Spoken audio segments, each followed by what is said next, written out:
you guys have investments in cable TV. You've been following cable TV. A lot of changes.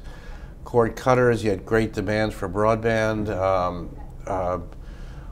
How do you see the year ahead in terms of the cable industry or distribution through IP versus cable? Sure. Where do you see things going? Sure.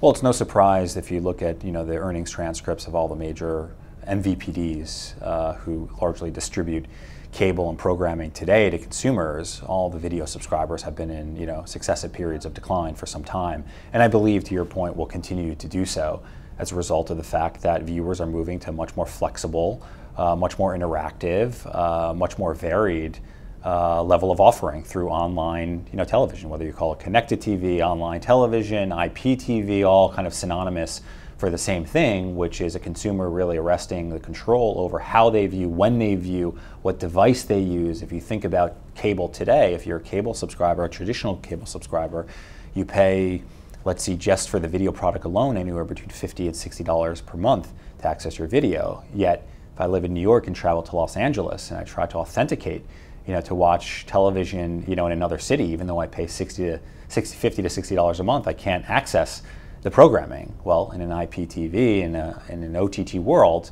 I pay one monthly subscription and I can access that content irrespective of where I am in the world.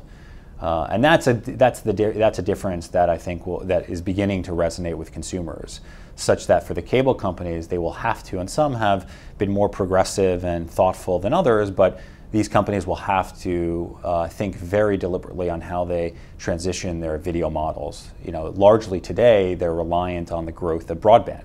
So uniquely enough, for a cable company, they, all things considered, are fine with their video product lagging on the fact, in favor of OTT and IPTV platforms, because the more IPTV, the more devices a consumer has in his or her home, the higher bandwidth speed they will require to maintain functionality. If you think about 10, 12 devices, you think about Internet of Things, you think of smart televisions, smart devices, and so on. All of that requires high-speed internet broadband, which is ultimately a very high-margin product for the cable provider. So what I think you'll see is over the next few years, the cable providers begin to embrace more of IPTV. So if you thought about 5 years ago, they were very reluctant around platforms like Netflix, Hulu, YouTube. And I think today, if you talk to the C-level suite of lots of these cable companies, they will, to some extent, very much welcome, plethora of different video, non-linear video options into their environment. They ultimately want to be the gateway to that environment for the consumer, i.e. all things content should go through their platform.